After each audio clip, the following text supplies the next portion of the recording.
तो आज हम बात करेंगे इलेक्ट्रिसिटी बिल की।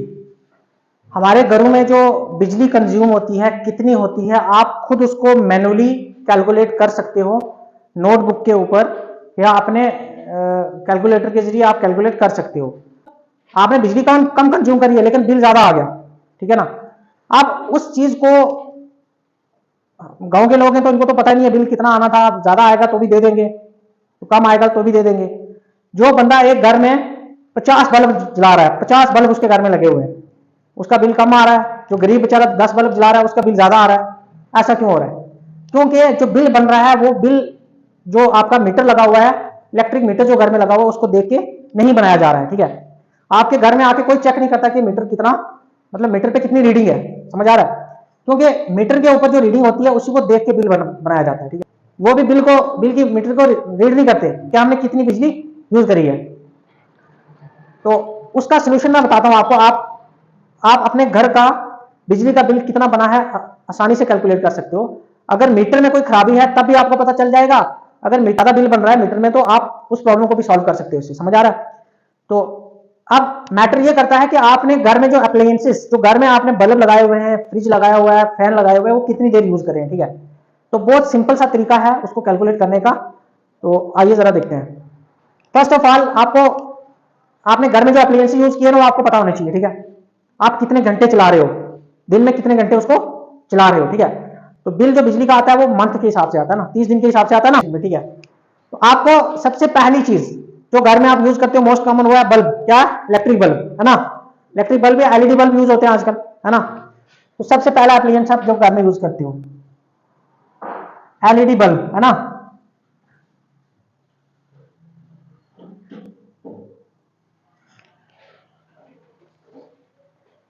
तो एवरेज मान के चलते हैं, जैसे आज शाम के घर में कितने बल्ब लगे हुए हैं आपके?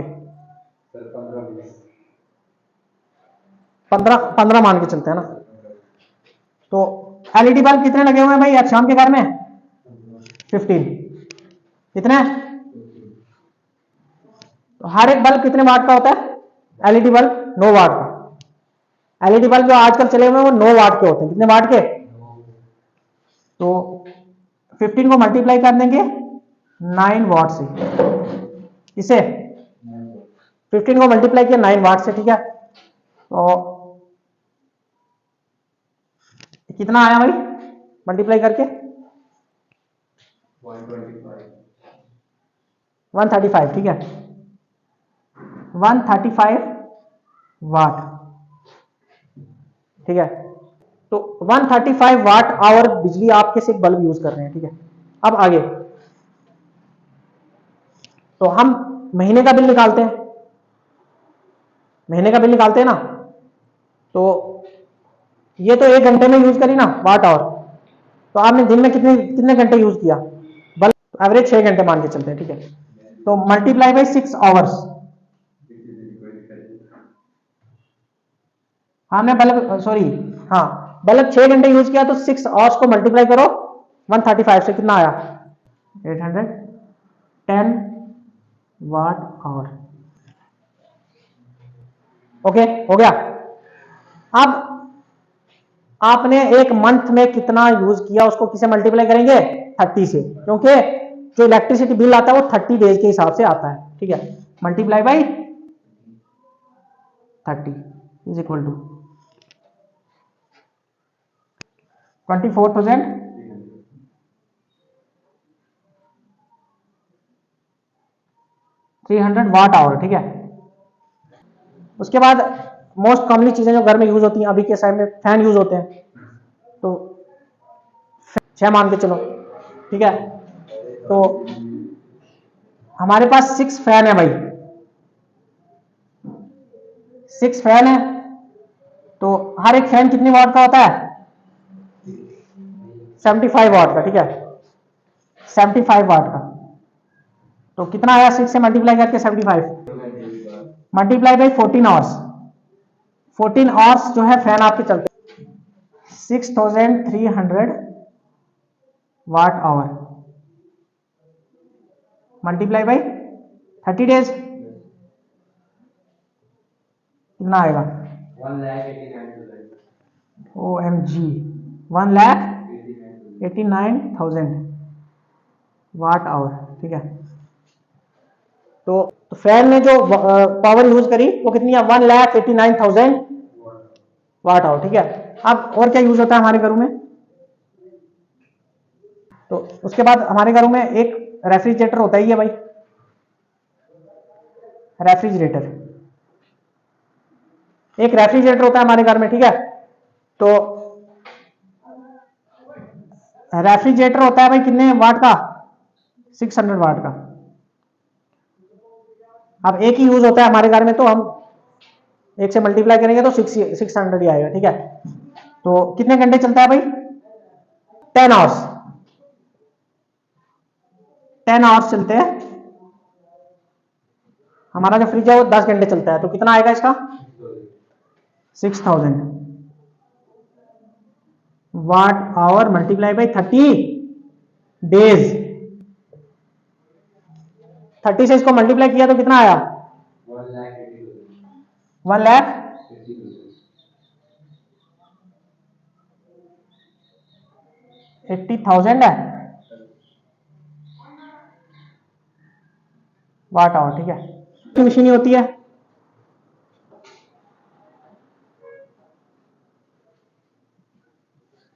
एक वॉशिंग मशीन यूज होती है घर में, उसकी हम पावर मान के चलते हैं कितनी है? उसकी पावर 600 वाट, उसकी भी 600 मान के चलते हैं। ठीक है, इजिकल टू 600 वाट मल्टीप्लाई में कितने घंटे चलती है भाई? 2 घंटे। तो 6 को 2 से मल्टीप्लाई करेंगे तो क्या आएगा? 1200 वाट आवर्स।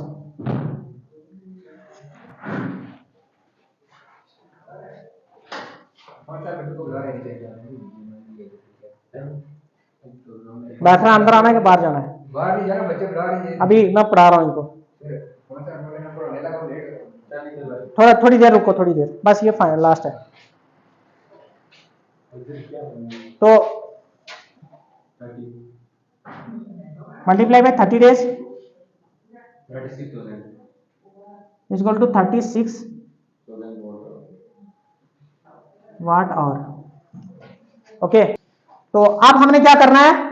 जो टोटल वाट आवर निकालनी है इनकी। ठीक है, एक महीने की टोटल वाट आवर, इन सभी को टोटल करो, इन सभी का टोटल करो। Total watt hour is equal to 4,29,300। तो हमारे पास इन सभी को टोटल करके, जो अप्लायंसेस हमने घर में यूज किए, इन सभी को टोटल करके जो हमारे पास वाट आवर्स में वैल्यू आई वो कितनी आई? 4,29,300। अब हमें इसको कन्वर्ट करना है किलो वाट आवर में। किसमें? तो हमें यह पता होना चाहिए जो 1 किलो वाट आवर होता है ना, वह बराबर होता है 1000 वाट आवर की। ठीक है, किसके बराबर? 1000। ये चीज याद रखनी है वैल्यू। 1 किलो वाट किसके बराबर होता है भाई? 1000 वाट आवर के बराबर। ठीक है, तो हमारे पास किलो वाट में जब कन्वर्ट करेंगे तो कितने किलो वाट आएंगे? 4,29,300 को डिवाइड करेंगे किसे? 1000 से, तो ये जीरो कैंसिल हो जाएंगे। 293 4,293 डिवाइडेड बाई 10, आपके पास क्या वैल्यू आएगी? तो हमारे पास आया 429.3 किलो वाट आवर। ये वैल्यू किसमें आई? किलो वाट आवर में। ठीक है, पहले हमारे पास वैल्यू वाट आवर में थी, हमने इसको कन्वर्ट कर दिया किसमें? किलो वाट आवर में। क्या किया हमने? 1000 से डिवाइड किया, क्योंकि 1 किलो वाट आवर में कितने वाट आवर होते हैं? 1000 वाट आवर। ठीक है, 1 यूनिट इलेक्ट्रिसिटी जो है 1 किलो वाट आवर के बराबर होती है, ये बात याद रखना। 1 यूनिट बिजली, 1 यूनिट जो बिजली है, 1 unit electricity 1 kilowatt hour के बराबर होती है। समझ आया भाई? अब हमारे 1 यूनिट 1 किलो वाट आवर के बराबर है, तो 429 के बराबर होंगे। समझ आ रहा है? तो हमारे पास कितने यूनिट बिजली है भाई? 429.3 यूनिट्स, क्योंकि 1 यूनिट 1 किलो वाट आवर के बराबर होता है। ठीक है, समझ आया भाई? सो अब हमें क्या निकालना है? बिजली का बिल, प्राइस। प्राइस निकालना है ना, तो बिजली का प्राइस कितना है आपके एरिया में, एक यूनिट बिजली जो बिकती है ना यूनिट के हिसाब से बिकती है, समझ आ रहा है। तो एक यूनिट बिजली का प्राइस जो है हम एवरेज मान के चलते हैं, वैसे तो जम्मू में तो शायद 8 रुपीज पर यूनिट है, पर यूनिट बिजली का प्राइस कितना है 8 रुपए, ठीक है। तो हम यहाँ पे मान के चलते हैं, यहाँ पे तो और महंगी होगी भाई, लेकिन हम कम मान के चलते हैं। मैं आपको समझा रहा हूँ कि कैसे निकाल, अगर आपको पता है कि आपके एरिया में बिजली के एक यूनिट का प्राइस कितना है, तो आप आराम से जो किलोवाट और जो यूनिट्स आए ना आपके पास, उसको से मल्टीप्लाई कर देना। सपोज करो हम यहाँ मान के चलते हैं कि 5 यूनिट है, क्या है भाई बिजली का प्राइस, तो price of 1 unit is equal to R S 5 rupees, ठीक है। कितना है भाई बिजली का प्राइस 5 यूनिट है, तो अब हमें क्या करना है, हमारे पास यूनिट कितने हैं 429.3 यूनिट्स, आप निकालो इसकी प्राइस 429.3 मल्टीप्लाई बाई 5, कितना आया हमारे पास, ये वैल्यू किस में आएगी रुपीज में। देखो भाई हमारे पास बिजली का बिल कितना आया 2146 रुपीज, समझ आया। तो ये किसके हिसाब से आया 5 रुपए पर यूनिट के हिसाब से, ठीक है।